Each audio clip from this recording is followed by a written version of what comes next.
l'International Clean Tech Week à Annecy. Un partenariat France Bleu Pays de Savoie. France Bleu.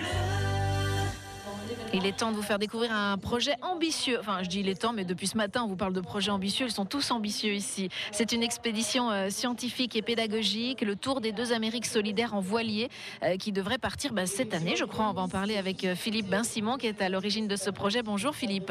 Bonjour.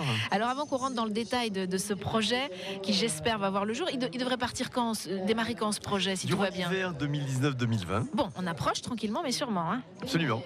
Alors Philippe, avant, j'aimerais que vous nous racontiez comment vous vous êtes retrouvé dans cette idée de projet pour sensibiliser sur la biodiversité marine, sur le réchauffement climatique. À quel moment il y a eu un déclic chez vous, dans votre parcours personnel, dans vos loisirs, sur cette nécessité de faire quelque chose et de mettre aussi la main à la pâte? À la base, je suis un alpiniste. Je suis devenu par la suite un marin, mais à la base un alpiniste. J'ai fait beaucoup de ski de couloir, des premiers en ski de couloir dans les Alpes. Et je suis revenu 15 ans, il y a à peu près 15 ans de cela, au pied de ces couloirs que j'ai descendus en étant plus jeune. Ce sont devenus des falaises de pierre. Aujourd'hui, personne ne pourrait imaginer un seul instant qu'il y ait eu un glacier, et encore moins un skieur dans ces couloirs. Voilà. Donc là, on s'interroge réellement sur la réalité du réchauffement climatique. On se dit, oui, il y a vraiment des choses terribles qui sont en train de se passer. Et puis, on s'informe un peu, beaucoup, passionnément. Ça finit par devenir une passion. On découvre qu'autour de nous, il y a des gens qui deviennent intéressés. Et on commence par être 2, puis une équipe, puis une grosse équipe.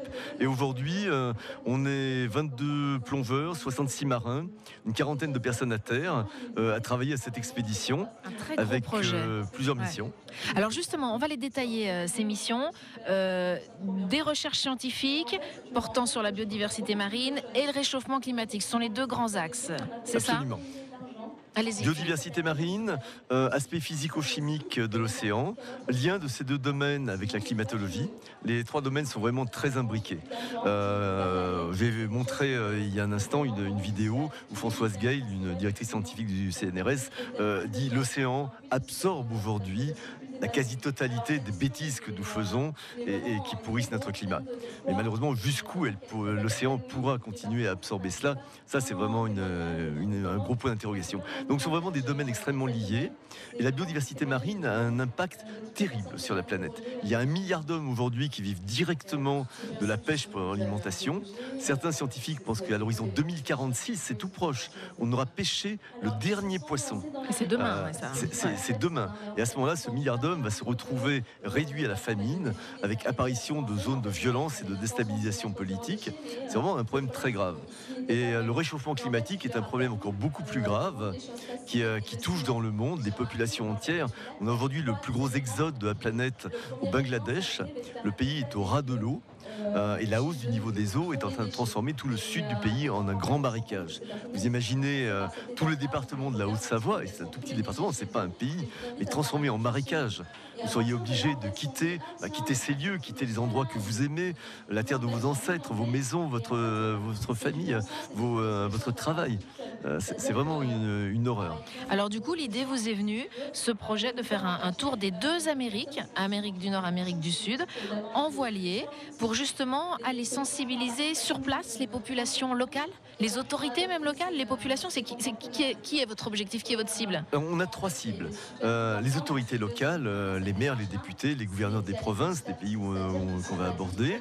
Première cible, pour eux, il faut les informer de ce que sera le futur, de façon à leur donner des pistes, des moyens d'action déjà très immédiats. C'est-à-dire vous venez avec des solutions, vous venez avec des propositions très concrètes. Solutions très claires. On vient en informant les gens de ce que sera le futur et en proposant des solutions. On propose des solutions. Oui, voilà.